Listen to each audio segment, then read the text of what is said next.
I shall call this meeting to order. Please stand for the pledge of allegiance. Pledge allegiance to the flag of the United States of America and to the republic for which it stands, one nation, under God, indivisible, with liberty and justice for all.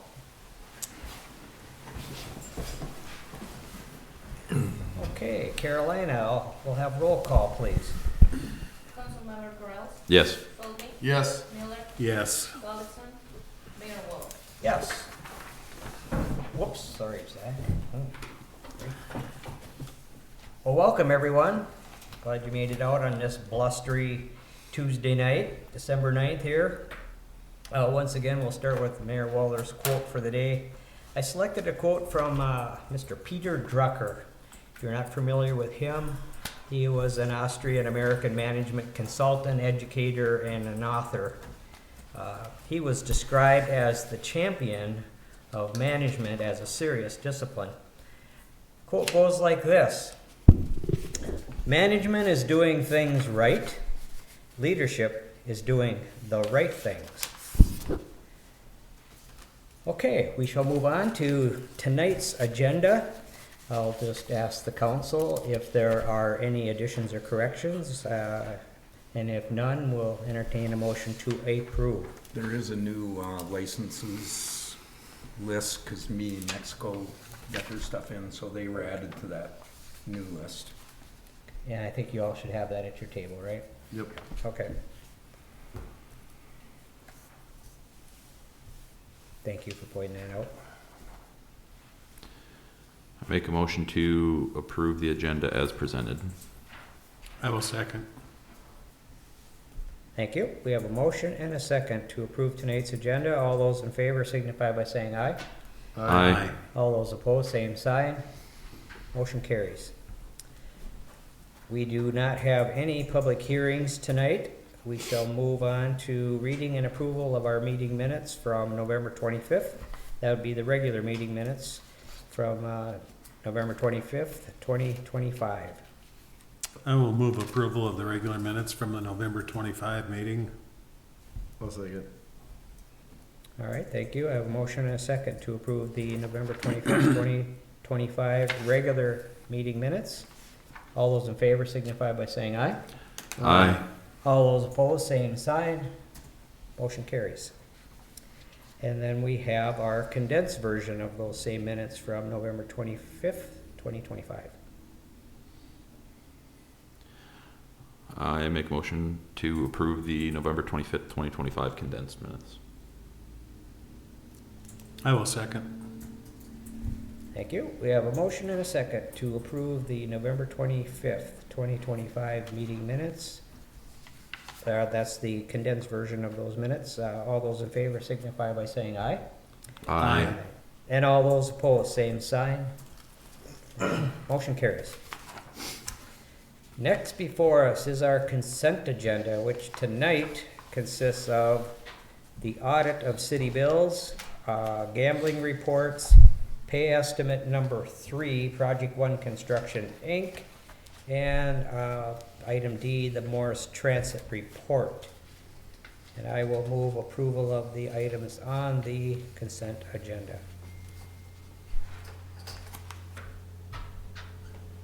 I'll second. Okay, thank you. We have a motion and a second to approve the items on the consent agenda. I'll bring it back to City Council for any discussion on any of the items.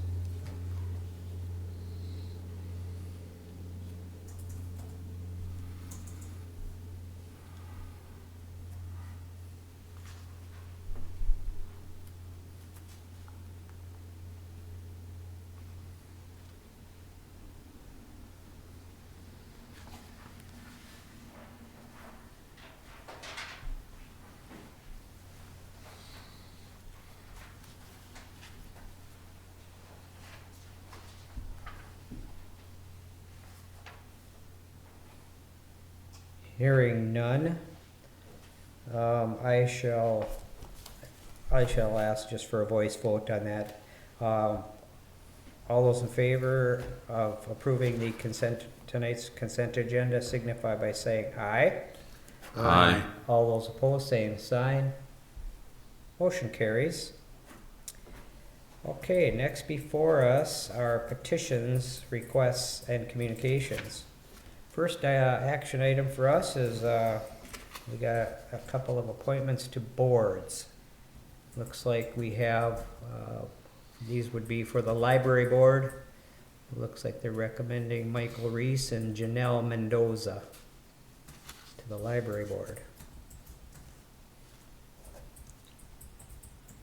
You wanna do the And there's one. tourism board at the Oh, bottom? and, oh, I see, yeah, and the one right in the bottom there, I missed that, and Steve Stork to the tourism board, there we go.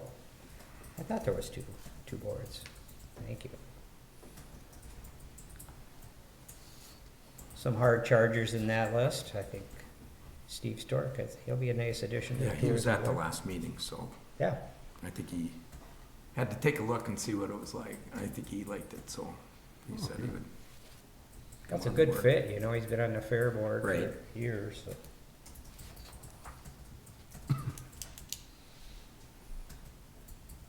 I will move approval of the appointments to the Library and Tourism Board. With a sincere thank you to the individuals volunteering, I will second. Okay, thank you. I'll just ask for a voice vote on that, please. Approving those appointments to the board, library board and the tourism board as listed. All those in favor signify by saying aye. Aye. All those opposed, same sign. Motion carries. Okay, next before us is under ordinances and resolutions. Our first resolution is a resolution authorizing the runway 14/32 clear zone acquisition plan, CZAP, preparation for MOX. And I guess I'll ask City Manager Hill if he'd like to speak to that, please. Yeah, and this, MOX is the letters for the Morris Airport in the FAA rules, but, and every once in a while, I get into something and it's like, what is this? I don't know, and I have to do some investigation. And then you get into stuff that I actually started all the airport projects way back when, so some of these are just getting concluded. And this is, what a clear zone is on the end of each runway is a little kind of triangular end that needs to be clear of all stuff, so that as planes are landing and taking off and things like that, there's nothing in their way. And by rule, you're supposed to own that property. But as you know, at our airport, if you look at to the northwest, there's a state highway and there's railroad track. You're not gonna own that right away. It's just not gonna happen. So they do have a plan that you can prepare, and in this case, it would be prepared by our airport engineers, and that information was provided here, to do that plan, submit it to the state of Minnesota so that we can continue to get our airport funding. And the irony is that we used to run into a major problem because the old, if you remember, we used to have a cross runway, and then it went right by the old judge's house, and he had a grove of trees, and they kept wanting us to cut down trees because they were in the way of that clear zone at the end of that runway. But when we took that runway out, it eliminated that whole problem. So now we extended the runway, and this is just, it's just a document that needs to be prepared by the engineers and submitted. So we're looking for a resolution from the city council to authorize the preparation of that clear zone acquisition plan. And the amount of, the cost of that is $10,000. So the land will remain, I mean, what happens to the land between the railroad tracks and the highway or beyond here that's in the diamond shaped in this? Is it actually gonna be owned by the city, or No, it'll be clear. just that we Of have to make everything, sure that it's right. maintained as clear? And there's a little bit on the south end too that Yeah. we don't own. We I just, guess I'm just curious what we're getting, that we're paying these fees to clear land that doesn't belong to us. Just, and you're paying these fees for professional engineers to prepare the report that the Okay. FAA will accept with all the attachments and everything. Engineers are That's expensive. what I thought, but just That's clarifying what you're that paying for. the fees to maintain a clear property on this area. Thank you. And it is reimbursable by the state of Minnesota through a grant, so that's what's gonna pay for it. Oh, that's good news. Even our 3,000 or Well, it's- 30%, or the Yeah, 70s we- picked we up? have 30% of that, but most of it's being paid for by a grant. 70% will be picked up by Yep. a grant, and the 30% will come out of our pocket technically. Correct? Right, Thank you. local share is 3,000.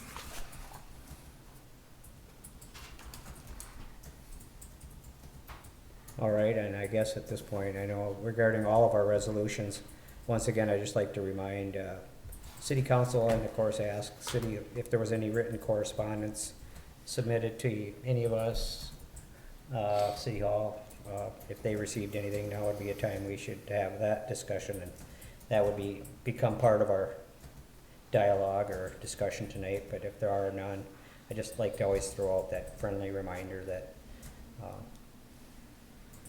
so we entertain all positions regarding anything we're looking at taking action on. Hearing none. Is there any further discussion on the Do we- MOP, the MOX? We don't have a yeah. resolution yet, No, I don't think. I'll move on the resolution Yep. authorizing the runway 4/32 clear zone acquisition plan. I will second. Okay, there we go. We have a motion and a second to approve the resolution authorizing the runway 14/32 clear zone acquisition plan, CZAP preparation for MOX. I guess what we can do at this point is, Caroline, I'll ask for a roll call vote on that resolution, please. Councilmember Solby, Yes. Correll, Yes. Gullikson, Miller, Yes. Mayor Wolf. Yes.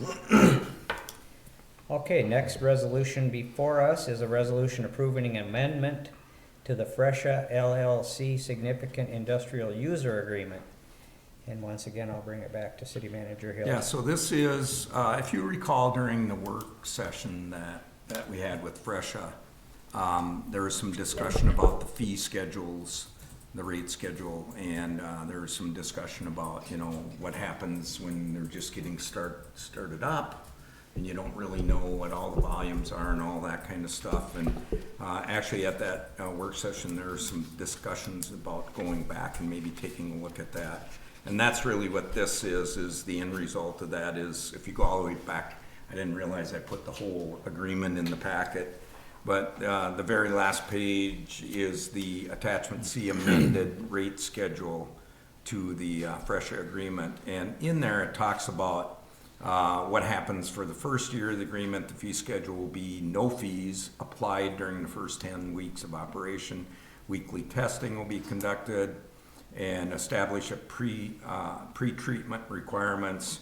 And then for the remaining time of the first year of operation and continuing every year after, the user will be charged $1,000 daily if exceeding any of the daily limits. So this really gives you an opportunity to kind of see how things are going, where everything's at, get everything set in place, and then you start working the agreement. So that's what the resolution is, a resolution to approve the amended attachment C for fees.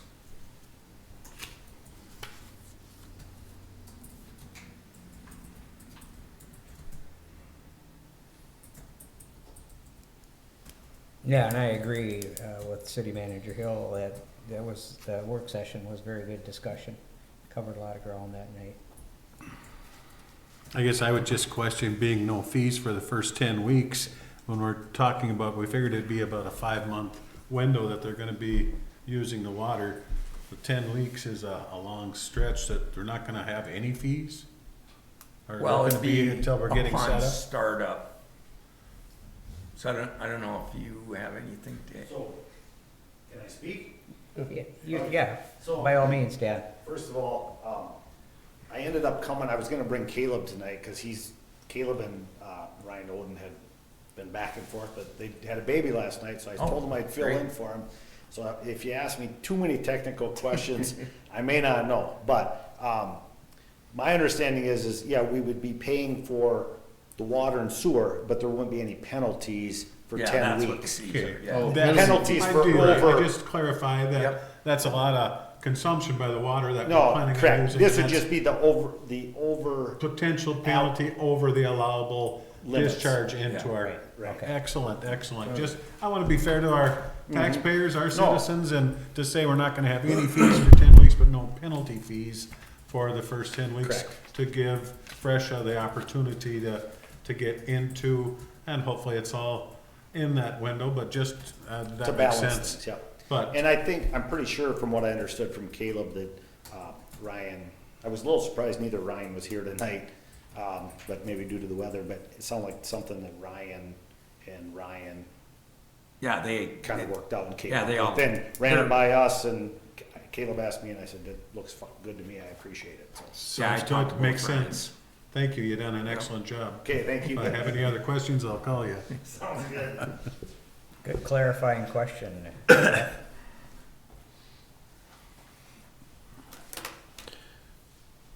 So I guess my only question then, if fully anticipate there's likely gonna be, while dialing in, there's gonna be some overages, city's on the hook for that then?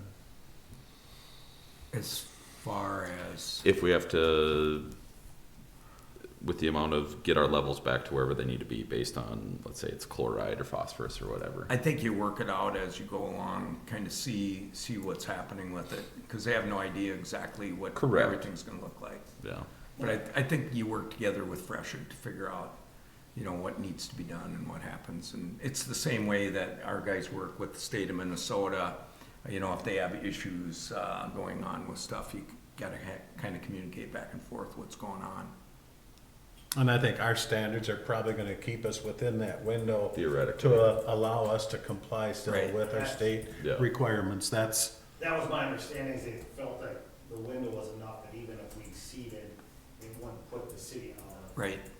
compliance. yeah. You have a pretty good idea what's gonna happen at the plant, but you just never know Yeah, till things get started. And I think Ryan and the MPCA are gonna be working pretty closely on that whole thing too, so Yeah, absolutely. I think it'll be a good collaborative effort there. Get you up and running. Any other further discussion on that resolution? We still. Did we need a the motion? resolution? Nope, we got it. I'm bringing it back to them for action. Okay. Just waiting patiently. Don't wanna force this, you know? Can't put words in people's mouth. I'll kick it off. I'll move on that resolution approving an amendment to the Fresha LLC Significant Industrial User Agreement. I'll second. Thank you. All right, we shall have, if there's no further discussion, I'll ask for a roll call vote on that resolution, please. Councilmember Miller, Yes. Tolleson, Corrals, yes. Solby, Yes. Mayor Muller. Yes. All right, last resolution night before us is a resolution establishing the Superior Industries Sanitary Sewer Lift Station Project. And Yeah. again, I'll bring it back to Blaine. Yeah, and this is another one that I've been involved with in the past, so I can probably speak to it pretty good. And just so you know, I sent a pretty long email out to Brad Zimmel, he's the contact person at Superior on this, kind of laying out what my thoughts were on this whole thing. Bottom line is that I think it's been talked about for a long time, and the next step is we got to do something, because that lift station that they have has been having problems. It's getting plugged up. They have to dig up pipes and stuff like that. And so the action I'm looking for is to establish this project and then authorize a feasibility study by the engineers to figure out what that project's gonna look like. It's a lift station with a 4-inch line that runs to Iowa Avenue. That's what it is. There's not a lot more to it. And the lift station is just like right in front of it, right north of Components. Right. And it runs underneath to the north of basically The old Superior's main Heartland. shed. The old Heartland building that Yeah. runs out to Does it Iowa go, there. does it goes, it doesn't go under the building, does it? Under No. the Superior Industry goes out No. north of it a little bit. Yeah, Yeah, and- cause then we were out there. Well, and so there's a lot more to it. Well, I think we got time to discuss a little bit, Yes. because we can't Yes. start our budget hearing until 6 o'clock. But, so, when you think about the discussion that took place on 7th Street, with all the sewer lines and things that were needed to be able to get out to where all these houses were and all that kind of stuff, to be able to service them. Water's easier because it's gravity, or it's pressurized. Sewer's gravity fed. And so in that discussion, there's a discussion about a lift station down at the end of 7th Street that would take that sewage and pump it over to actually the university lift station. So it'd pump it into that lift station, and that brings it up and drops it into another system that goes down to where it can come across for the ponds. That's kind of the way the system works. Private developers that develop land have to put in all their utilities, every bit of it. Roads, curb, gutter, storm sewer, water lines, sewer lines in the road, going up to their properties, everything. They pay 100% of that. This is very unique, and I'm not sure how the lift station got put in. It only services Superior and Quality Stamping. That's it. So it's really a private lift station that got put in to service that piece of property. And now that lift station's too small and it's too old to be able to service that property. So the question is, how do you replace it? And so that's why I laid out three solutions that you possibly could have in this memo that I sent to you. And again, the first step is to establish the project. It's going to be a Superior Industries lift station improvement project is what it's going to be. But one option is you do a special assessment, like we do on all the other stuff that we do. And special assessments are assessed out for sewer at 75% property owner, 25% city. So that's one thing you could do. But there's only 2 property owners. And when we did Iowa Avenue, main sewer line that went up Iowa Avenue, that had a very limited number of property owners, and actually Superior was a big part of that one, and wound up having a fairly large assessment on the main sewer line going down Iowa Avenue. And then they paid it off. I mean, they paid it up front. They're not gonna have it assessed to their property and pay it over a number of years. If you're gonna do assessment project, you can bypass the public hearing part of it if 100% of the property owners petition to have the work done. So that's the second option. We do a special assessment project, 100% of the property owners petition to do the work. We don't have to do the public hearing. We can move right into preparation of plans and specifications and bidding out the project. And that's something that we're gonna have to do something. But the third option, what I'm recommending is they do it themselves. That's kind of what Fresh is doing. Fresh is putting in the water and sewer lines. They have to use, it has to be engineered correctly according to the city standards and then watched over, but then they can choose their own vendor. They don't have to go through preparation of plans and specifications and all that kind of stuff. They can choose their own vendor and they can work out a deal with them as to what it's gonna cost them. And then in the end, they can turn it over to the city, just like, you know, what the commercial district that Riley Brothers, or Joe Riley did, down where Hartman is. Did all the work, and then they turn the city kind of stuff over to the city. So whether or not that lift station gets turned over to us, I'm pretty sure that it's difficult to maintain a lift station as a private property owner because it's not something that you typically do. But my guess is that You avoid some costs in engineering when it comes to preparation of plans and specifications, and you all know, Zach probably knows, that we're required to take the lowest bidder. So when we bid it out, we're required to take the lowest bidder. They don't have to do that. They could just simply pick somebody and make a deal with them. So I think it's gonna be the cheaper way for them to go. But if we have to do it, we can do a special assessment project, and my guess is if we had to do a hearing, it wouldn't last long, because there's only 2 property owners. So the next step for us is to establish the project, authorize doing an engineering study, but I'm gonna hold off doing anything with that until I go back and meet with them, and then just talk to them and say, what do you wanna do now? We kinda have a rough idea what it would cost, probably be between $400,000 and $500,000. So you figure 25% of that as a city cost. We'd have to figure out how we'd pay for that. We probably wouldn't sell a bond to pay for it, but we'll see. So that's my recommendation. And then I'll go back and I'll talk. I laid this all out for them, and I've talked to Neil before about this way back a long time ago, and actually when Micah Zeltwanger was in charge, when they went to put their big concrete pad in out there, they dropped a 4-inch line in before they laid the concrete. So there is a long stretch of 4-inch pipe that's already there that we can connect up to, and then as we did Iowa Avenue, everybody understood that the potential for connecting into Iowa Avenue with the 4-inch line was probably gonna happen sometime in the future. So, but that's a good indication. They're smart enough to know that, hey, this is gonna happen at some time, so let's just put that in so we don't have to dig up concrete to try to lay in our 4-inch line.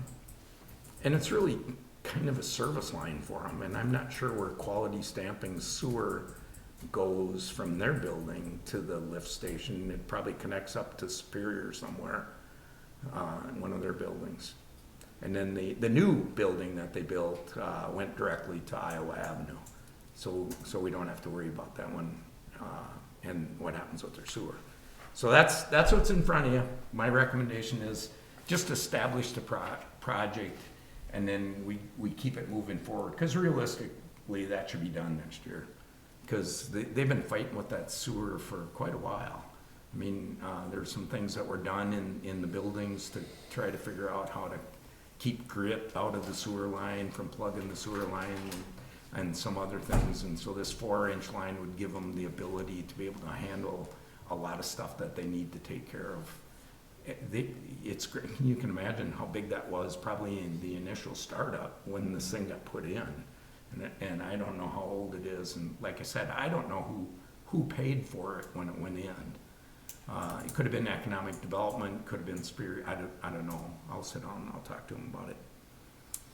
Any of them that are built though, fresh, or if we go somewhere else, if we allow somebody else to do the project, it needs to meet our city standards to get it done, and then allowable to turn over for us to maintain going forward. So it's Right, not just like you can have anyone do it. Just like- It still needs to meet our city Right. standards or Just like requirements. Riley's commercial district Yeah. had to meet our standards. And as an example, Iowa Avenue Townhomes did not.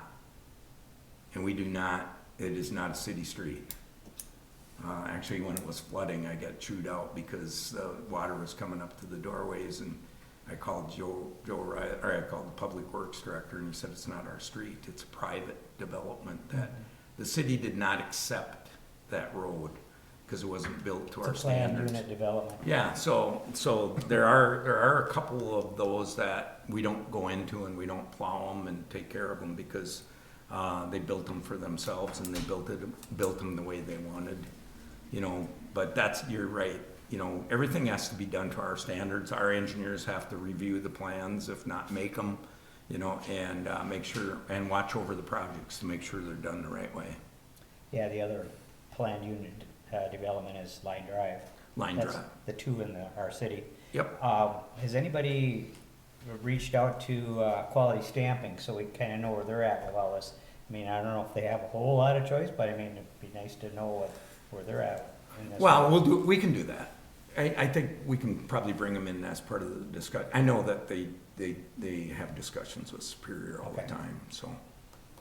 I don't think they do any work for them anymore. It's all part of growth, you know, I mean, when this system was originally designed, it was designed for, 60 60 employees employees, and in now we're- 2012, yeah, when we met with them, and yeah, we're up at 600 now in 2025, so.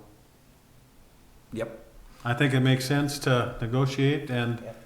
give them some options and see what you find out back and forth and bring it back to us with, I like the looks of some different options there and what makes the most financial sense for them to be able to do it and to make it so that it doesn't hurt us or it's a 85-90% of it's gonna be Superior and that 5 or 10% is gonna be for quality stamping maybe. well, and just one thing to add, because I'm gonna mention something during the budget presentation. A question always comes up, what do I pay taxes for? And the answer is not for utilities. Your property taxes do not go to utilities. Utilities are paid for by fees and special assessments. And you've been around to see how that system works. Property taxes go for general fund things and stuff like that.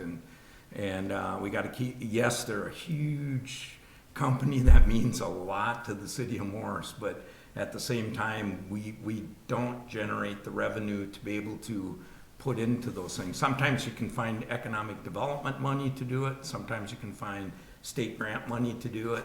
And whether or not that's an option, I don't know. But at the same time, it's not what their taxes goes for.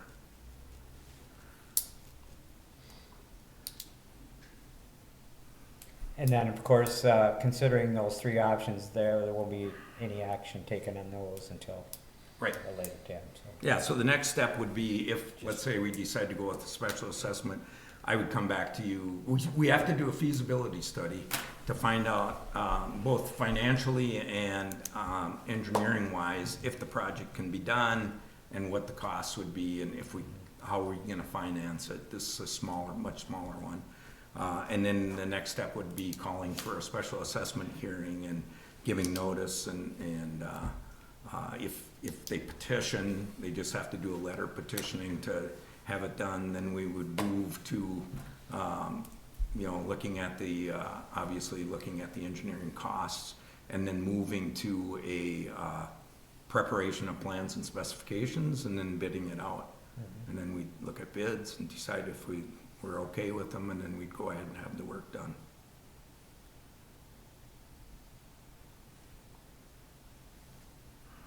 Sounds like a plan.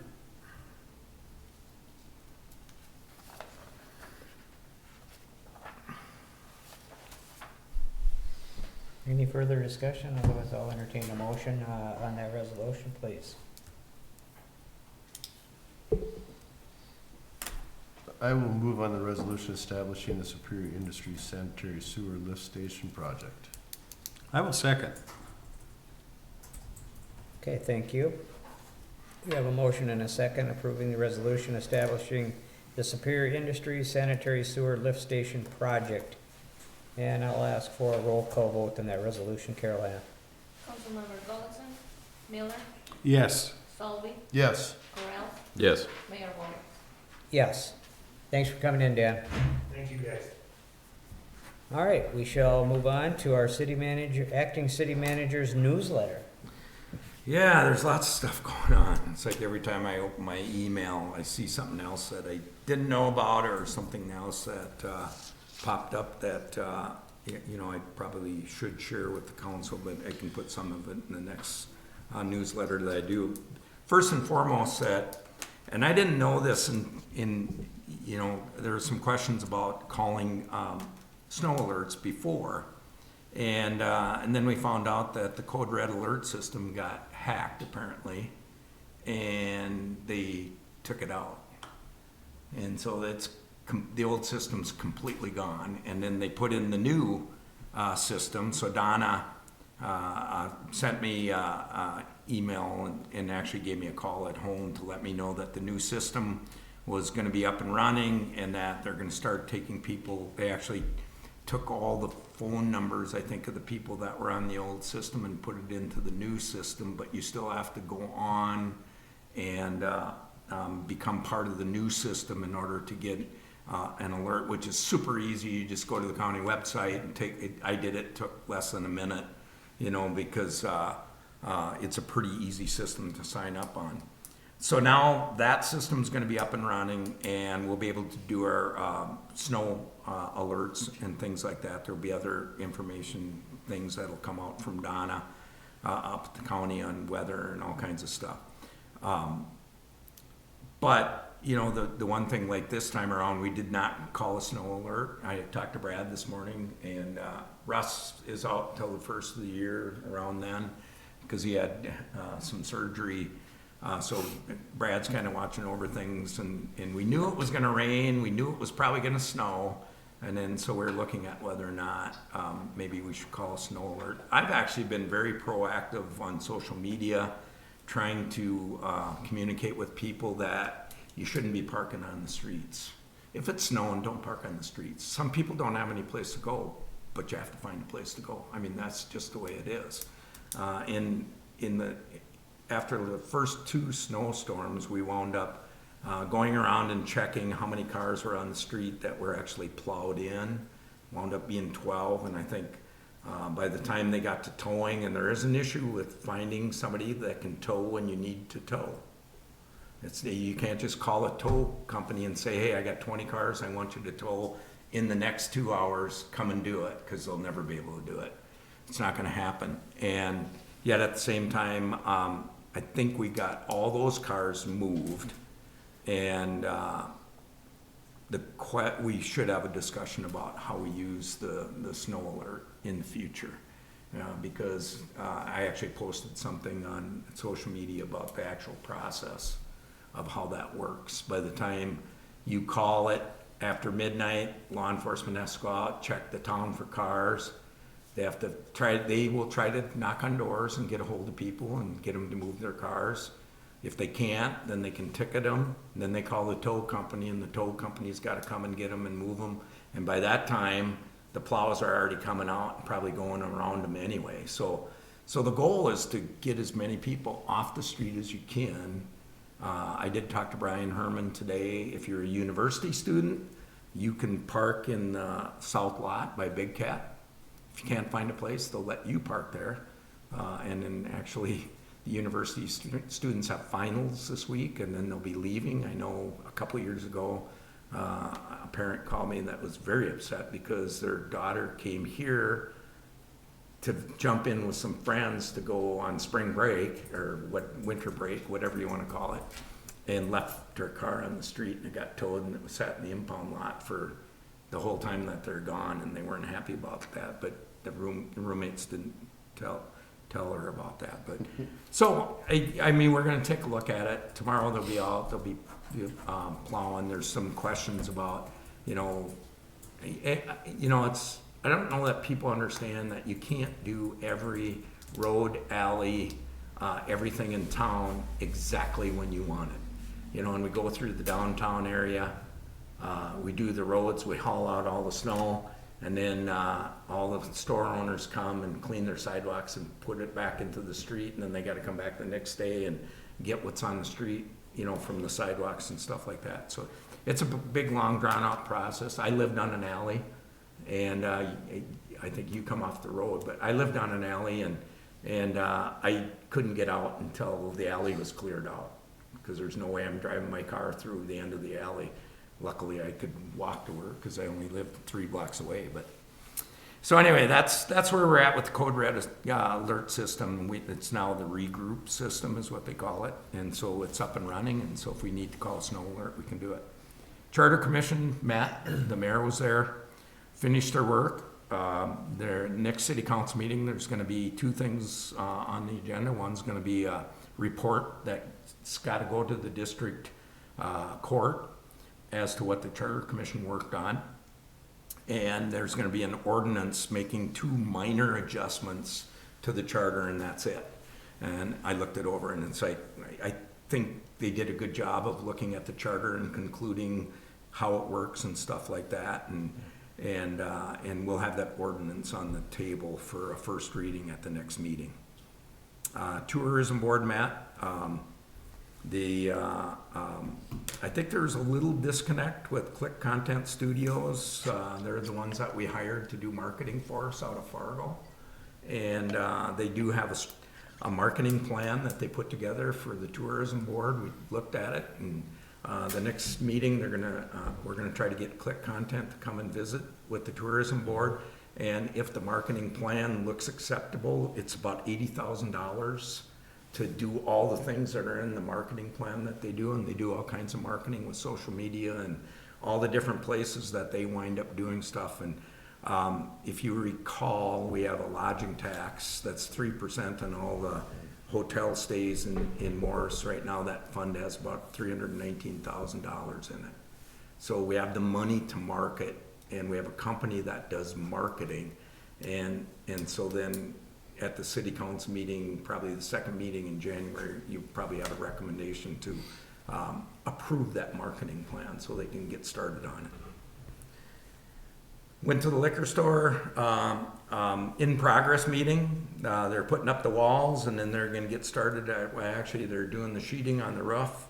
They started doing that, and the idea was they're gonna do all the sheeting and close the building. They got doors and windows coming, and then they can start heating it and start doing some of the other stuff like electrical and all those kind of things in that building. So it was kind of fun to see it. It looks like the substantial completion date's gonna be in June. I asked them if it was gonna be ready for the 4th of July beer sales in the beer cave, and it sounded like it would, so we'll see what happens with that. And then I'd mentioned a little bit about snow removal. We did go around town, look at sidewalks right before it started snowing again. And there's about 50 sidewalks that hadn't been shoveled yet. And that's good news, and that's what I shared with you. If you think of all the properties in Morris and the fact that only 50 properties didn't shovel, that's pretty good on the citizens for taking care of what they need to do. Now, it started snowing. I think I've shoveled 2-3 times since probably the initial snow. So people are gonna have to keep up with it, and we'll keep an eye on that and see where they're at. And then we did remove some cars. I think it wound up being maybe 6 cars we had to tow. But now we'll take a look and see what happens, with this next snow. And I think there's gonna be some more snow coming here shortly too. And then special assessment projects. So one of the questions I asked, we talked about what the process is for special assessment projects.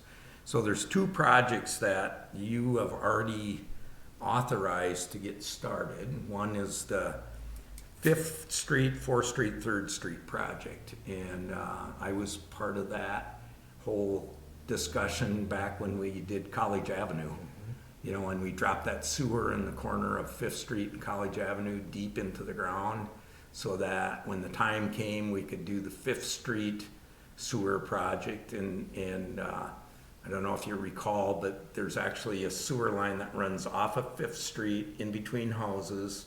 One goes under a house, if you can believe that, and goes all the way over to 3rd Street. And so this project would, and one of the things they're doing right now is they're video cameraing that line to see what it looks like and get a better idea of where it's at. But the idea is that we do these 3 roads, and then we put in the right sewers in the street, and then connect the houses up the right way. So then it's all said and done. There's 2 of those that the roads were bad, so we actually did reclaim on those roads to kind of hold them over as a road surface until this underground stuff comes. It will just be Columbia going to the east? It's not gonna be all the way up to Main Street, is it? No, it's gonna be, it's just gonna be in between Columbia and College. Columbia out to College, yeah, Yeah. just if Yeah. somebody's listening in Yep, and it's short like, little- oh my God, I've got assessments coming, and for people to have the fear factor rolling in on what's coming, but it is just that from Columbia to College Yep. on those 3 streets that we're looking at. So we'll be able to eliminate that line that's going We'll be able to underneath the house. eliminate, it'll probably just be dead end. Vacated. You know, but it'll be good for the property owners, cause they won't have to worry about what happens if their basement has to be dug up because a sewer line has to be replaced. And that's not uncommon. Back in the old days, they'd build houses wherever they could, and they'd take a sewer line in wherever they could, and then the next lot would build over the top of it, because they weren't the first one. The one thing I will note is there's a second special assessment project that we're looking at, and that's over in Lindale Avenue, Albany Avenue, Sunset Place. We've had problems with that for a long time over there. We talked about doing that before. There is actually a sewer that runs down an alley in between Lindale Avenue and the next avenue over that will leave it in the alley, but it's got to be replaced because it's old. Because everybody's hooked up to the alley, and there's a few places in Morris like that. The big question that I have, well, two big things with this is, number one, we're late in the process, because normally I would have engineering studies done probably in the summer, and then we'd call a special assessment hearing in October, get everybody in, show it to them, see what they're interested in doing it, and then we'd turn around and we'd have the plans and specifications done so that we could bid it out after the beginning of the year, and we don't even have the engineering reports yet. You know, and so I talked to Ryan, the engineer from Moore's, and then the other thing is there's two of them. And I'm not sure that you can do two projects like this in 1 year. You know, so it could be, we look at the engineering reports, figure out which one we want to do, and I can tell you it would be Fifth Street. That's the one I would recommend. And then the following, we'd have maybe a special assessment hearing in late summer for the Lindale Avenue one, and then do that kind of the normal process way, because, you know, we got late in the year with East 7th Street, later than we wanted to be, and we still have to take a look at that and what we're gonna do with that as far as doing, you know, penalties and stuff for not being done, and that's all part of, you know, trying to get the project finalized, which will happen next summer. But so that's two projects. We're already started on them, and then the next step I'm thinking is going to be we'll get engineering reports maybe in the next couple weeks on those, you know, that we can come back to you and take a look at whether or not we want to set a special assessment hearing for sometime maybe in January. To bring in the people and show them what it looks like. We've been pretty successful at doing these assessment projects. Some cities have a hard time doing them, but in the end, you want your sewers to work, you want your water to work, you want your streets and everything to be acceptable, and that's why we do them. So these have to be done. Well, and depending on what we decide to do with that Superior Industries lift station project, that could be another assessment project, just depending on what we decide. Yep. So it'll be something we'll need to keep up here. So that's what I have. I have, well, I'll throw it back to the council, but regarding any questions they may have for Acting City Manager Hill, but regarding the regroup and the new alert system, I think it'd be important or be beneficial to update our website. And It's in there. It's in there already. Yeah, we Okay, did. Good, we done it. You're one step ahead of Yep. us. Way to Yep. go, Carolina. Yeah, you know, we get people that are transient, they're, you know, here, and new people, and to our community, so it's just kinda nice that we can get that updated, and you already did, so great, way to go. And then Wells Park concession stand, I just wanted to just throw that out there, has anybody drove by there lately? It's come along pretty good. It's up. That's gonna be fun when that's done. So that's coming along pretty good, just wanted to point that out. Any other questions or observations from the council on the city manager's newsletter? One quick note too, I just learned this from Talitha, and she needs to come here and meet with you guys and give some updates, but we did get selected to receive a grant for a F-150 Lightning pickup truck. Ooh, all right, power the building. And they were not happy when I said it was gonna be the city manager vehicle, so. But it'll go to Public Works. But That- It is interesting because I met with Tiffin and we talked about that, and Troy Goodnow pointed it out too in our meeting. You can Yeah. actually power this building with the truck. Yeah, you could, there's a way that you can, utilize the engine on that truck to generate power. There's just a process of figuring out how to connect it up to the building, and they already know what that stuff is. But that's a good example of our request rose to the top just because of everything that we do here with sustainability and stuff like that. So it's a good opportunity to utilize that technology. I think the guys out at the shop are gonna like that one because you can power tools off of it and stuff like that. And if you ever driven one, they move out pretty good. But that was something that we just learned this last week. So it should be probably coming to us with some grant documents. Good stuff. Any other discussion about the city manager's newsletter? That truck will replace another pickup that we were gonna purchase or not? And what is our cost share on that? Is it 100%? All I know is I got an Still email $3. that said your grant was approved, and I sent it to her and said, what is this? And it's like, that's for F-150 Lightning. So we'll get that documentation. Yeah, just figure be out what it interesting is. to see. And we could, because I know there's a couple pickup trucks that are on the budget, for a couple departments, so we can take a look at, they might fight over it, who actually would get it. They might. If there's no further discussion, we'll move on to our board updates. I'll bring, most of my boards are forthcoming, so I think it's early in the month. I imagine we're all probably in that same position. Hearing no updates, we'll move on to the other business before us is a 2026 liquor license. These are all businesses that have applied, and insurances and all that stuff, I would assume, are part of this process. Yep.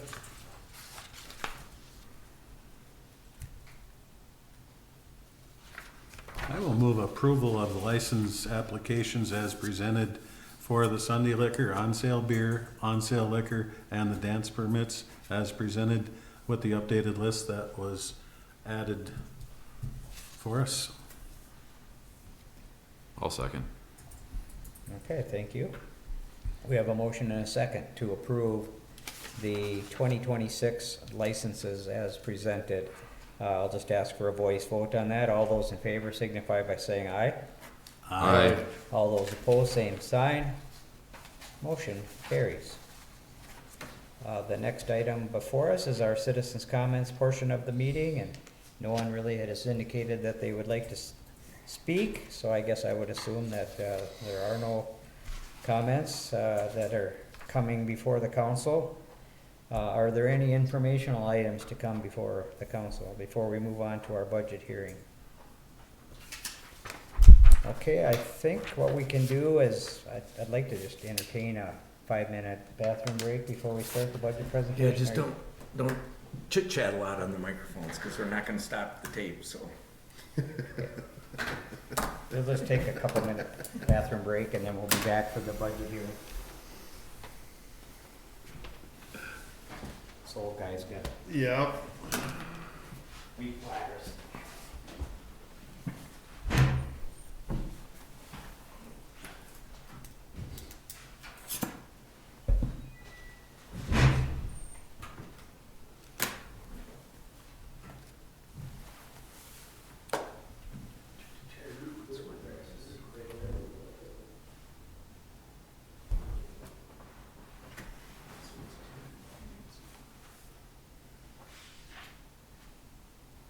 I think we lucked out on the storm Oh, good.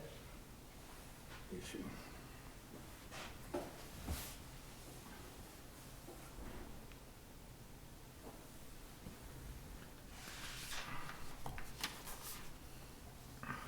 Yeah, what I watched last night, they're talking 10 inches like in the northern Twin Cities and just freezing rain in the southern Twin Cities, so just that fine line there, just in that small area.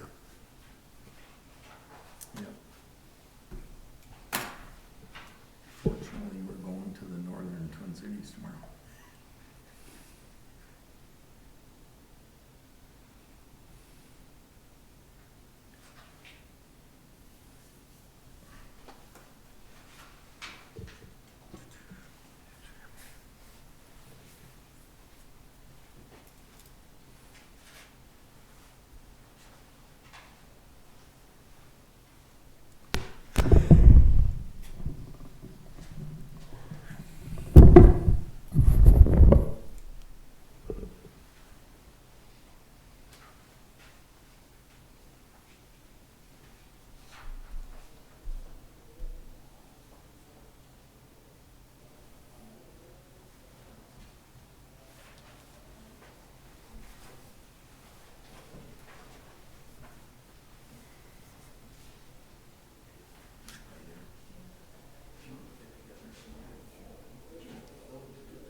Yeah, she didn't want to come out tonight. It's icy out there. And she doesn't want to be walking on ice. Yeah, that's for sure. So I came around the corner and I seen I wasn't gonna make it, so I stepped on it, and then I brought the trailer right behind me, and I just kinda just zoomed right off. The other two wheels were in the ditch, 2 wheels were out.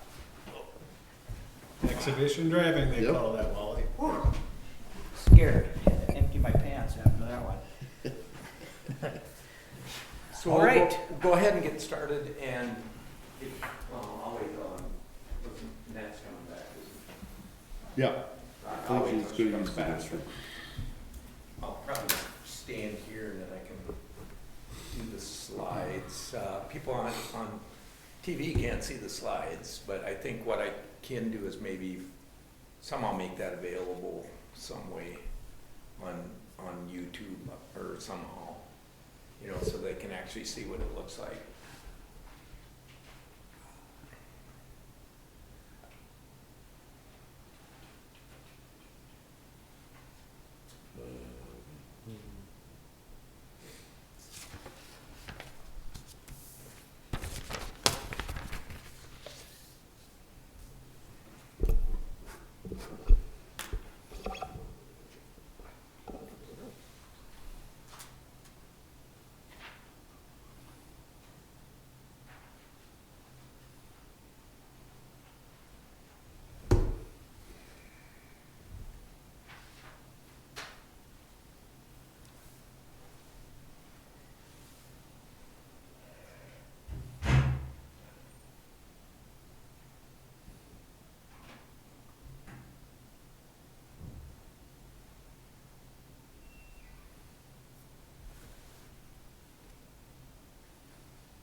It's kind of interesting going through this, because it's the same format that I created when I was doing it.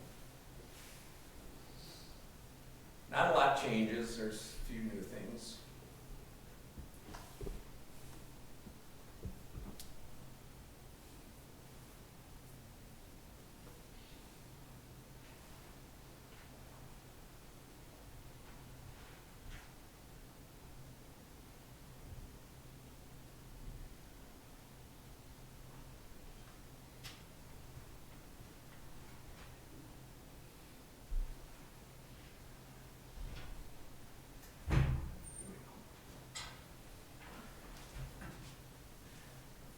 We wanted to wait till you get back.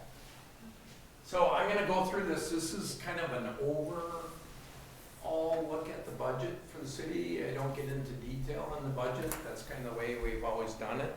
At the end, if you have questions, you can ask questions. And I have corresponded back and forth with Jim on some budget items, so might be easier for us just to sit down and have a discussion about it, which we can do.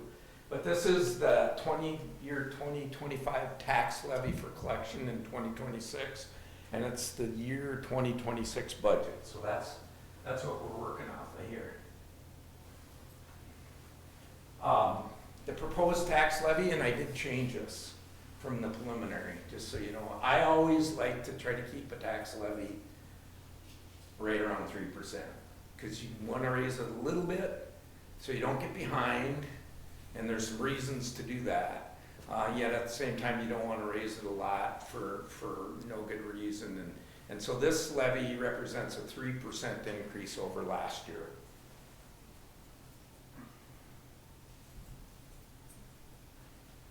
And so this is a breakdown of the property tax levy, the general fund, the library fund, then we have debt service funds. There is a tax abatement that we're required to make for the Heartland Motor Company, a tax abatement. The new tax abatement for the liquor store is actually included in the debt service, but for this tax levy, there's zero requirement to use tax abatement taxes for the liquor store. So this is how it's broken out. One of the things I like to share, market value. So one of the things I've said in the past is I'll never try to explain what your taxes are because that is such a complicated system, but basically your property has value. The value of the property in the city of Morris was $371 million. That went up by 9.24% for 2026. And we know pretty much why, because there's a lot of building that's been going on. So the property value goes up. And then the market value isn't necessarily what the property value is. And it's based upon, what the assessor does with regards to valuing your property. My property value went up like $20,000 over last year in my neighborhood. Jeff's probably did too, because he lives, maybe not. I'm in the poor section of He's our in the neighborhood. poor section of our neighborhood, but I always like to say when your market value goes up, you made money, but you can't get it until you sell your house. And so my house is worth more money, and I know that based upon what people are selling their houses for. And then the state of Minnesota has tax rates that they utilize on different property, and the assessor takes that and the auditor takes that, and that's how they calculate what your taxes are going to be. And they call that tax capacity. So the capacity of Morris to be able to tax at 100% of the value of all those rates based upon the property. Residential property is taxed different than commercial. Homesteaded residential is taxed different than rented out residential and all that kind of stuff. But if you think back, our levy is $1.9 million, but our tax capacity is $4.4 million, almost $4.5 million. So theoretically, if we taxed at 100% of what we could do that, but nobody wants to raise people's taxes by double, and we don't need to. So here's just a few things that we considered when we looked at this budget. 3% levy increase, slight increase in LGA, which is problematic. We didn't get hardly any more LGA. It's the biggest funding source that we have for the general fund and the library fund. And that's going to be a problem moving forward, depending on what happens with the state. We're continuing to do capital improvements. There's a bunch of them going on. Continue funding for capital outlay. And in this budget, there's what we call deficit spending in the budget, and that's because we have reserves in actually capital improvement fund and capital outlay. So we're going to spend a little bit of the reserves, and we do that by deficit funding, although I did tweak it a little bit from how it was put together before, because I did all the deficit funding in the capital outlay fund and didn't do it in the capital improvement fund. And then we have grants. There's a lot of grants that we have coming in, and you'll see a little bit of that. I didn't get it all put in there because I don't really know it all yet. And then our liquor store is stable. Obviously, we're gonna move to a new building. And then we had a water sewer rate study that was done to kind of lead us into what we do with water and sewer rates. Total budget for the city for everything was $15,847,410. It's 11.5% increase, but don't get excited because that really doesn't mean anything. Because there's some budgets that are going up a lot. The main operating budget for the city is the general fund, and you'll see what that's going up. Some of that's predictable, some of it's because of some of the spending that we want to do, but that's the overall city budget. We have the general fund budget, $5,288,000. That's a 5.22% increase. And in some cases, there's things in there that we have no choice over, but in some cases, there's things in there that we have revenues that cover the increase in the spending, you know, and it's just important to understand that.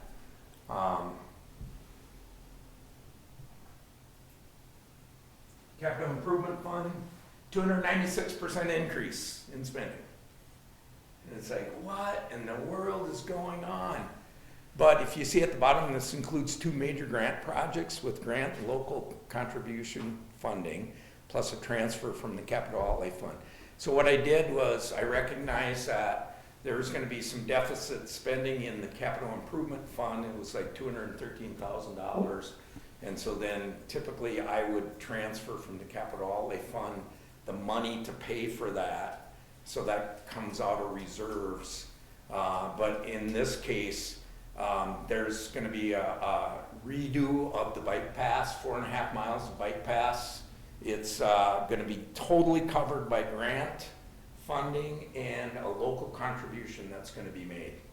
We already know and understand that's going to be made. We just have to figure out what the amount's going to be, and then that contribution will come in to pay for it. So in some cases, we're spending money, but it's not costing us any money at all. The same's true with the sidewalk project. There is some money in there for a local contribution to the sidewalk project that's going to go in along Highway 9, but I did not include the cost of that project, and a lot of that is going to be paid for by a state grant. I started working on that a long time ago, and then we found out that there's an additional $100,000 that's going to come in to make the connection around the corner on Birch Avenue up by Jerry's You Save to the bike path.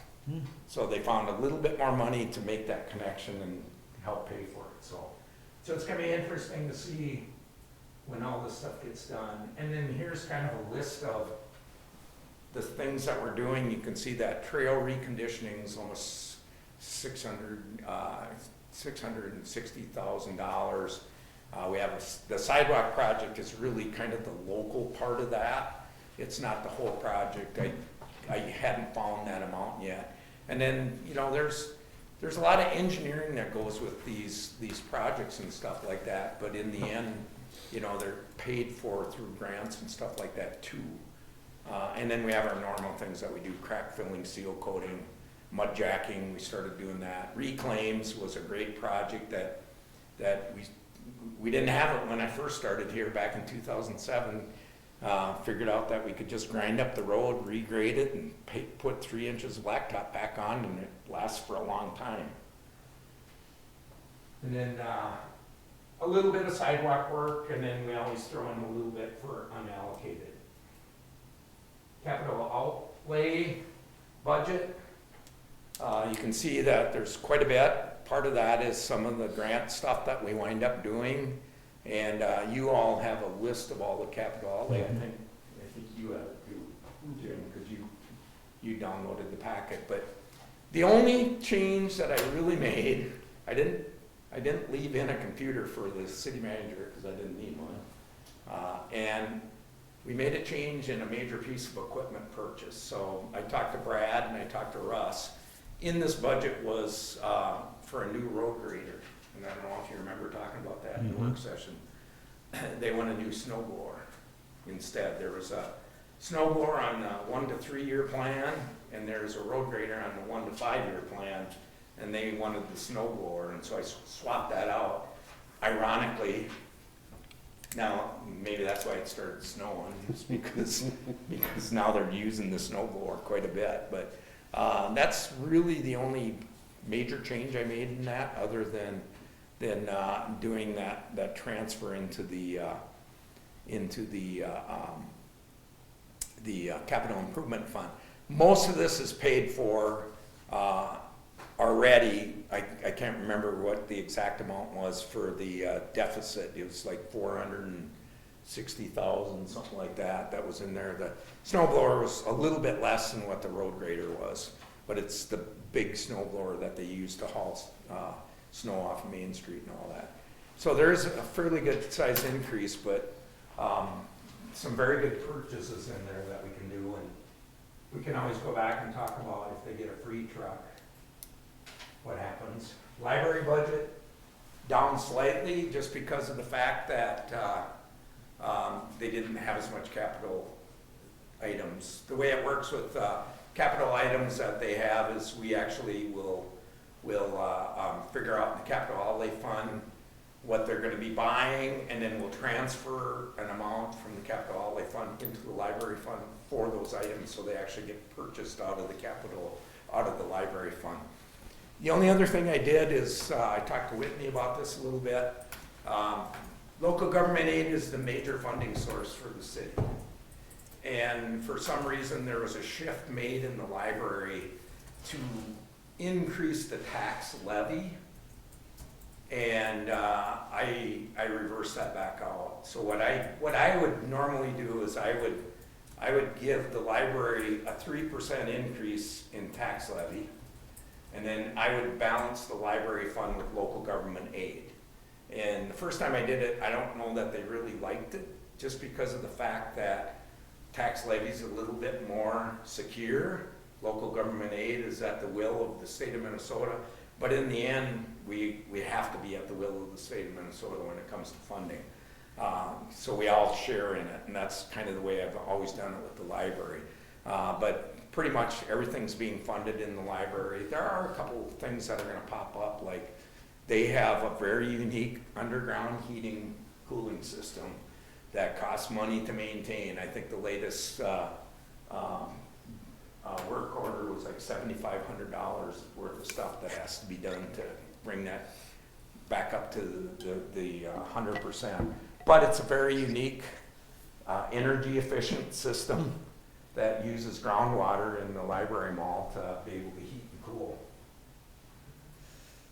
Stormwater admin budget doesn't change much. It's pretty equal year to year. Lodging tax fund, you can see how much is taken in. Obviously, I just got done talking about probably having $80,000 spend in that fund, but there's $319,000 right now in that fund, and it takes money in every month, or quarterly. I think we get the money quarterly from the hotels, and with the Hudson Inn doing all the remodeling they did, that generates a lot more. The other hotel, I think, has done some upgrades, so we have a lot of people staying in hotel spaces. Debt service funds, you can see here's the debt service funds where we have to do a lot of moving of stuff around because the public utilities funds wind up moving some money into these improvement bond funds, because that's how you fund special assessments, is by doing improvement bonds. And then Nick Anhut from Ellers has been really, really good over the years identifying opportunities to refund bonds when you could get a better interest rate, and so we've done a little bit of that. And then the tax abatement bond, there is no requirement for us to use any taxes from that abatement area to pay the costs of that bond that was taken out. For 2026, it's interest payment, I think it's like $50,000, something like that. And then 2027, we'll probably have a principal and an interest payment on that. Oh, utility fund, this is scary looking. This is our water utility fund. Projected net income $6,863. But it's important to understand when we got basically a free water treatment plant, the state of Minnesota implemented a new criteria where we had to cash flow our depreciation, which we don't pay taxes. And so we've never cash flowed or set aside cash to replace anything in city government, but they're mandating that we do it, and I don't know how many years we've done that. So there's gotta be a pretty big chunk of money, but it's restricted for the future replacement of the water treatment plant. So it does take a chunk of money out of your system, but I think we're still in good shape, and the rate study dictates kind of how we deal with that. Sewer utility, projected expenses. One of the questions that was raised to me is, what about Fresha? And any future requirements for sewer utility? And as of right now, there's not. But if for some reason in the future we have to do something with the sewer system, then we would sit down and figure out what needs to be done and how much it's gonna cost and how are we gonna pay for it. You know, because we talked about that during the work session. What if we have to build another pond or expand, you know, what we're doing? So there is nothing in here that kind of talks about that. And Blaine, if I can add quick, the sewer rate study, when we had that hired, we did a scenario with Fresha and without Fresha. And so the rates that are built into the 26 budget includes the study with Fresha. So we have some of the potential extra expenses built in, and so it's included with Fresha in our revenues and expenses. Refuse fund, that's pretty much a pass-through.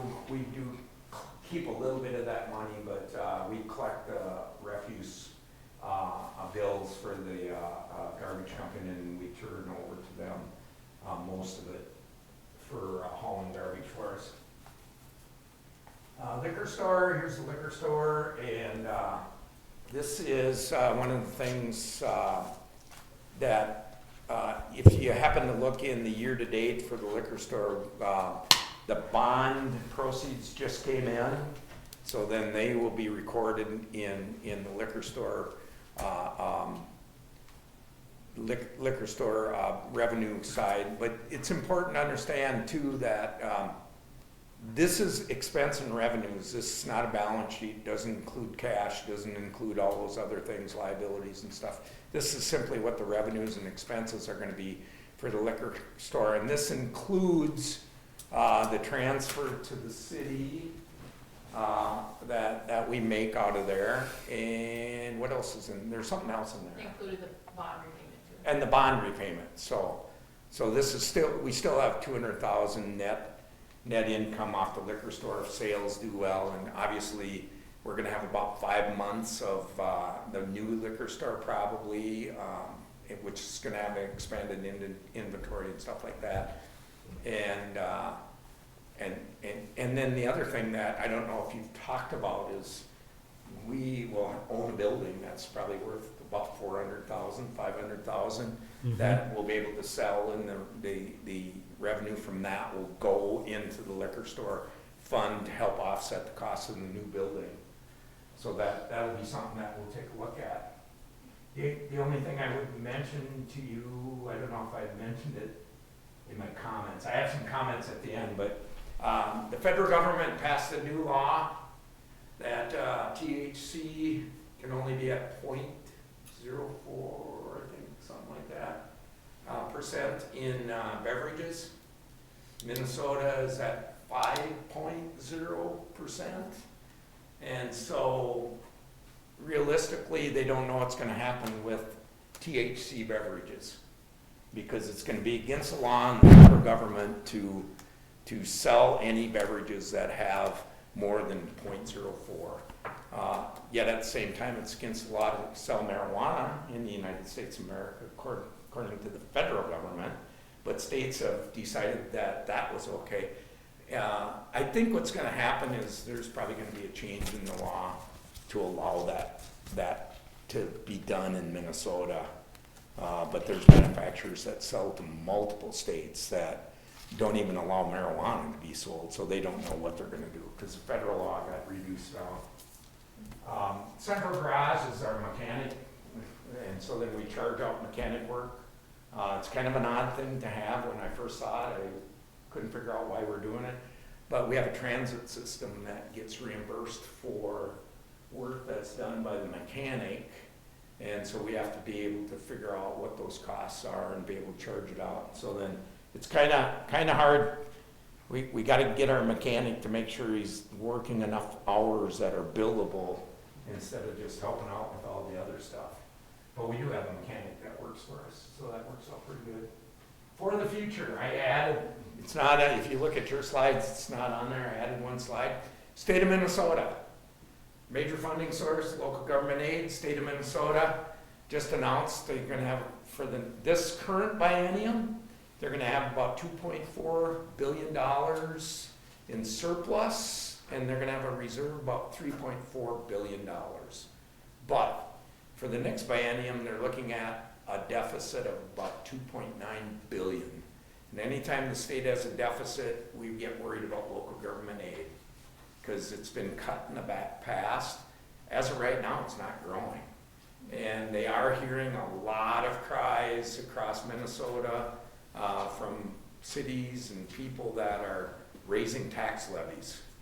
We're lucky, we're only raising ours 3, but there's some cities that are doing 12, 15, 18% increases in tax levies. And so whether or not they'll be able to get anything done, it's a bonding year, it's not a budget year, but they might have to do something to try to figure out the structural imbalance they have in their budget, because they're spending more money than they're going to be taking in. Union contracts are good through 2027. Costs are up for a number of items. Fuel, actually fuel's down now. I know it is for me. Last time I filled up, it was like $2.54 down at Scenic South. Supplies, repairs, equipments, we always watch that stuff to see what's gonna happen. And then at the end of the year, we have to do contracts with the county for the city county attorney, because we share an attorney office, and then the sheriff's department for law enforcement. There was Rebecca, before she left, had some thoughts on fire service contracts and how that could be funded. I have some thoughts on it. The big ticket item is a ladder truck. That's been talked about for how many years? 10, 15 years. We maybe need to figure that out. And then there's the restriction on THC. So that's kind of an overall of the budget. So I'll open it up for any questions you might have about anything. Otherwise, city council, if you got any questions, it's a budget. You know, we can make adjustments as we need to moving forward. I think the city is in very good shape financially. I was surprised at how high our reserve levels are. And you might ask, well, how did we get all these reserves? Well, a lot of that stuff comes from things that we get paid for that we normally probably would have had to pay for. We're very frugal, so if you budget and you don't use your budget, whatever's left at the end of the year, you get to put in reserve. During the COVID years, there was so much money that was getting tossed around, and most of the stuff at the airport was paid 100%, which was fantastic. So that's kind of where we're at. I think last year, didn't we add 0.5%? To the The reserve. levy, yeah. Well, Oh, you added it to the levy? I think we were, I don't remember. I thought we did something like that last year. I Yeah. can't remember. just to give us a little cushion. Yeah, well, and so then you do have some room, I have some ideas like with the fire truck, because there are some big users that maybe, and especially like with the new dry milk plant that's gonna be going up but we wind up going to, other places with our ladder truck. We went over to, what was it, Ortonville? And Benson. Clinton, Benson. So it goes to places that don't have ladder trucks, and so it's kind of a regional asset in that sense, but at the same time, it's getting old.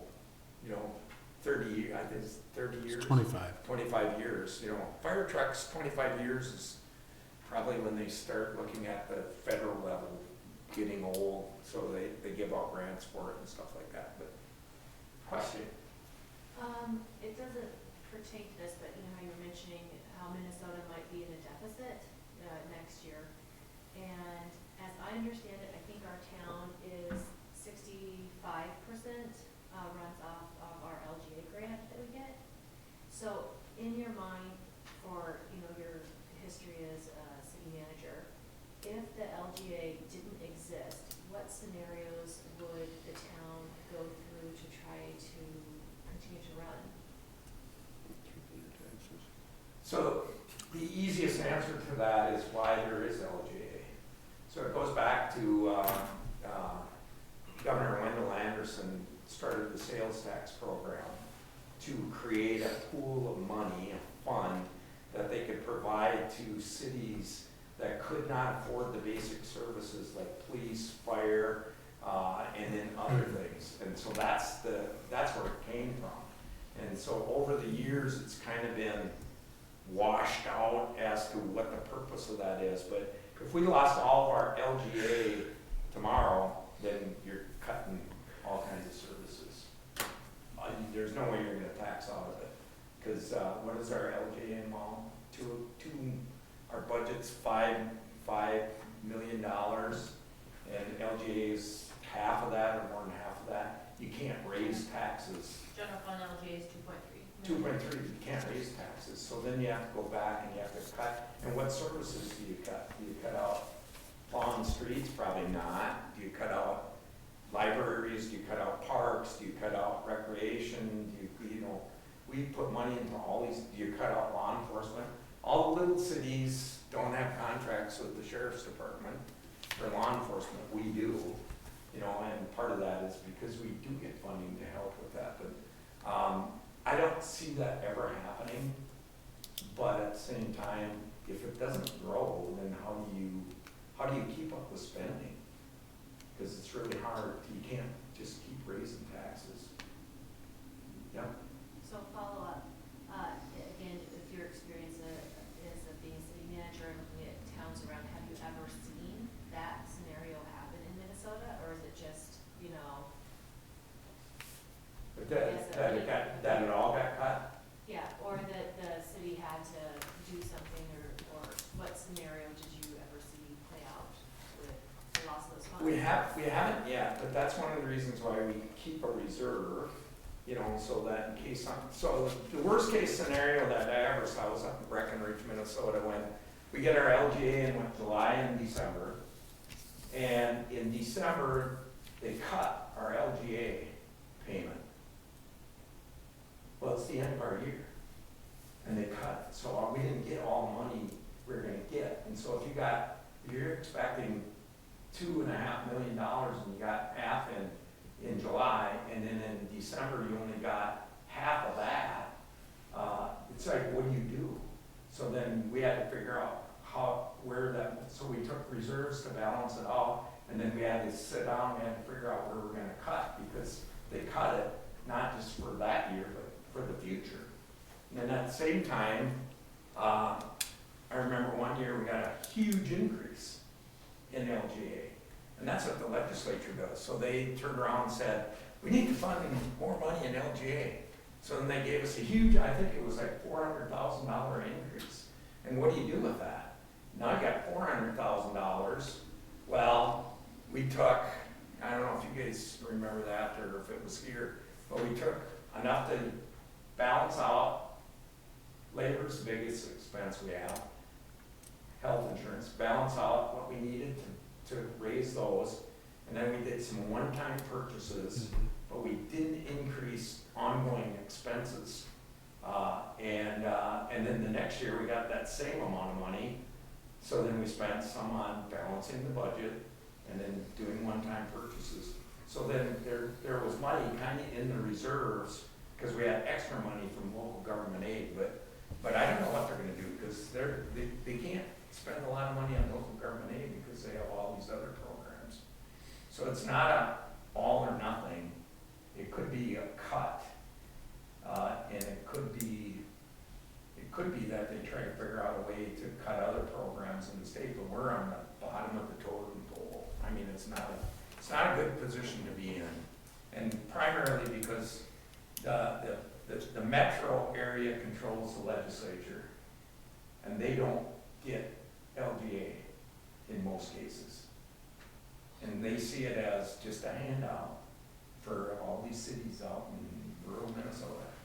And so that's problematic. There's people that want to get rid of LGA, there's people that want to cut it, and stuff like that, but we'll see what happens. Our two big organizations that we're part of, the League of Minnesota Cities and the Coalition of Greater Minnesota Cities, they're the ones that fight really hard to make sure that we continue getting local government aid. But when it's frozen like now, what do we get? $6,000 on a $5.2 million budget? It's not a lot of money. Yeah. In my first pass through the budget, my overall impression was, in looking at the individual budget lines, most of them were the same in 2025 as in 2026 proposed budget. And to me, that's an issue because that doesn't take into account inflation, which is non-zero at this point. Prices are still going up, so that would mean budget lines ought not they to go up a fixed percentage? That's my first question. Yeah, well, inflation it's a number, but what we do is, I don't know how Rebecca did it, but I can tell you that I think it's still there, every budget going back to 2007 is on an Excel spreadsheet. Mm-hmm. And so what I would do is I would go look at what the trends were, how much money do we spend, and some things change, with the weather. So you have cold year, your heating's gonna be up, you have a warm year, like last year we didn't have a lot of snow, so then we didn't spend a lot of time with equipment and stuff like that. So things kind of go back and forth, it really depends, but I would never go in and just adjust everything for inflation, because inflation only matters if you're talking about those specific items, like fuel right now. At one point, fuel was close to $4 a gallon. We didn't know what we're gonna do, because it was really hard to try to figure out how much money to put in there. And then that came down, and then like for health insurance, we were very lucky because our percentage increase, I was watching the news this morning, and I think it was the Anoka Ramsey School District, their health insurance went up 20%. And so teachers' premiums went up 20%. And it's like, how in the world did you deal with ours on up 7?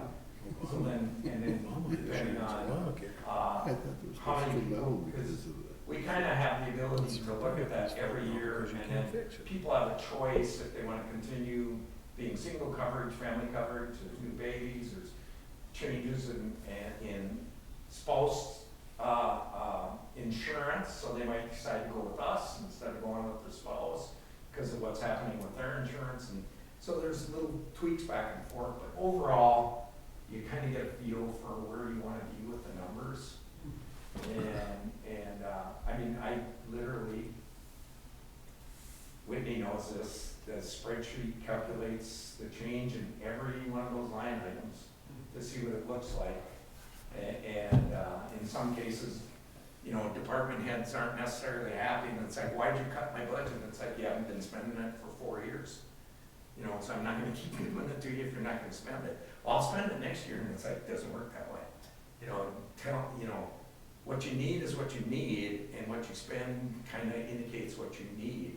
And don't be to the end of the year and decide that you're gonna spend everything, just make sure that your budget's used, because that's not a good way of doing it either. Now, following I have some experience with auditing, and one of the auditor's questions would be, what about budget lines which were heavily overspent in 2025? Shouldn't those have seen increases? Depends on why. Yeah, I don't know, that's the problem, no Yeah. one comments as to why, but there were budget lines where I saw that, where it was, you know, they spent 2 or 3 times what was in the budget, and yet there was no increase in 2026. Right. Well, and that's, when you know what's going on, you kind of know, you know, well, on that line item, you know, we had a major equipment failure or whatever, mechanical issue, like the library's gonna have a $7,500 maintenance bill for their heating cooling system that is not in the budget, and probably haven't spent that for a while.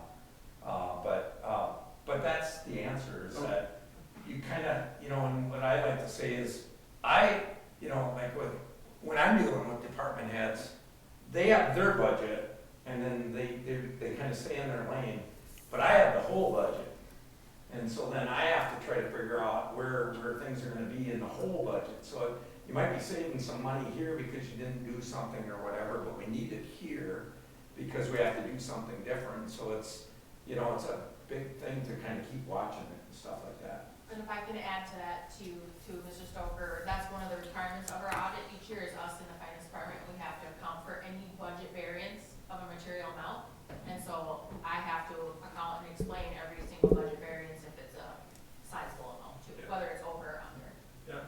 Now, there's one other question following on what she asked. She asked about what would happen if LGA went down significantly, which it could.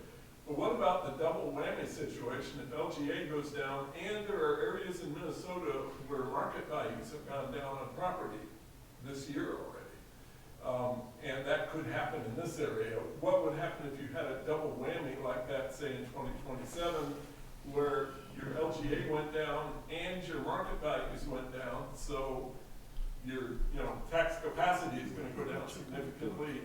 Would you be in a bad situation with the reserves that you got rid of in this budget? No, because we could still levy our levy.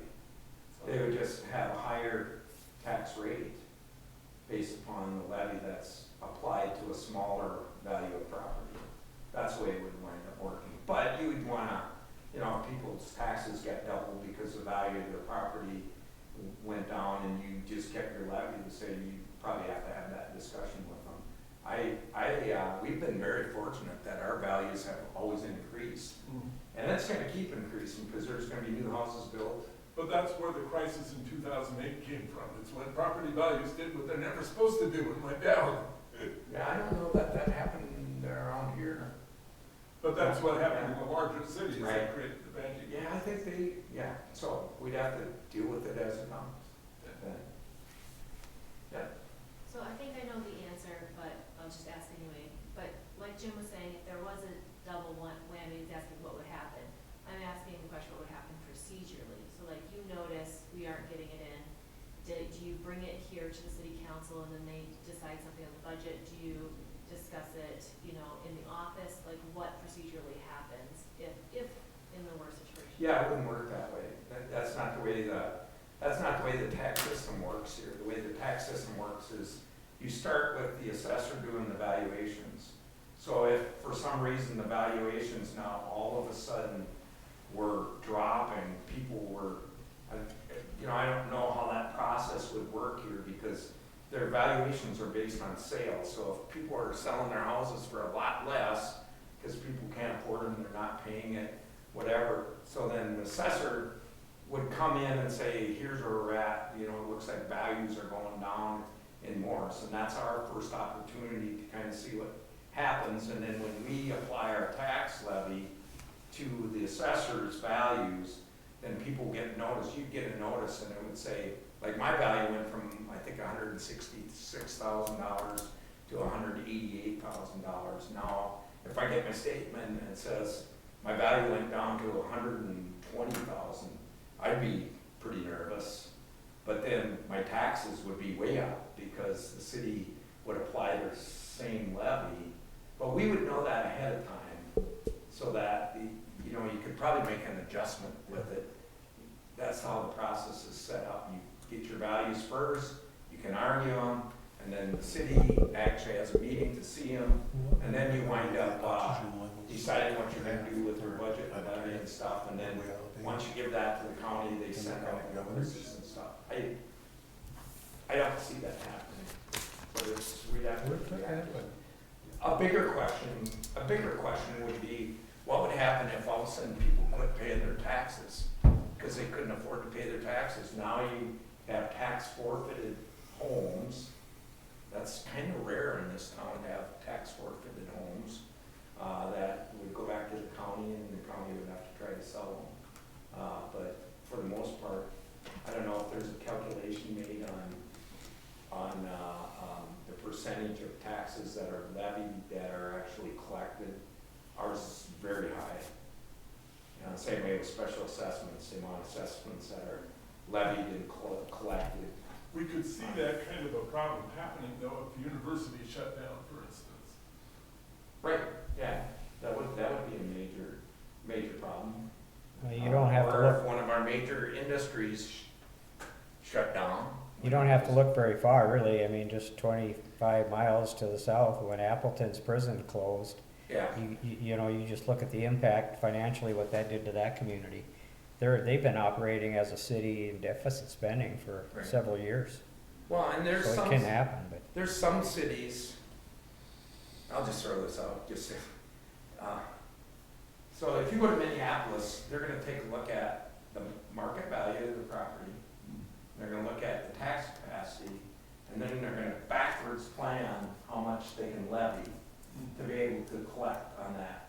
So then, we've never done that, you know, because theoretically, we could probably levy more taxes and then have, it's not gonna have a big effect on anybody because there's more property to help pay for that tax.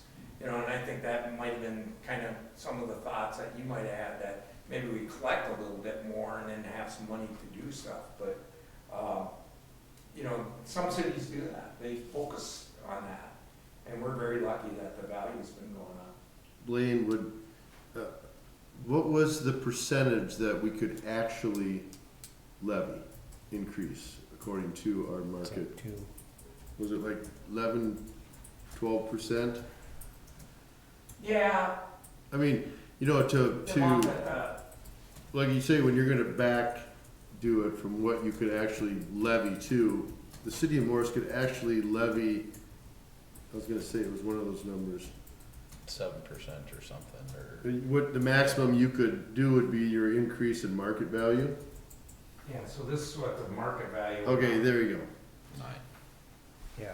9%, so theoretically, you could probably do So that. theoretically, we could increase our levy 9.2%, but we're only increasing it 3%. So if you had a problem, you could go up to the total. So when somebody's looking at this and we have our general fund that's increased 5.2%, or I've seen things on social media that'll say, oh my goodness, my taxes are up 20% or 17% or all these numbers.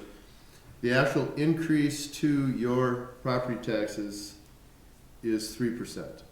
Is that correct? That's what that's our levy increase? Or is our total levy increase 5.2 to the taxpayer? 3, our total levy is 3. So that's what the taxpayers increase will see is 3%. Yeah, but it's different for everybody. Yeah.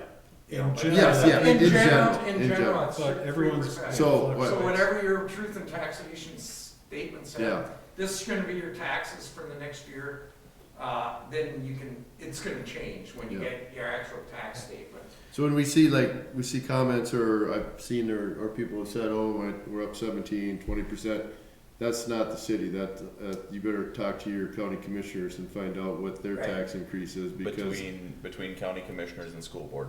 yes, Yeah, 'cause that too. And that's the other thing to keep in mind, is that this is just us, and then the school board's doing something, and the county's Yeah. doing County's something. doing 4.95%. Yeah. And And that's one of the lowest for a county in Minnesota. yeah.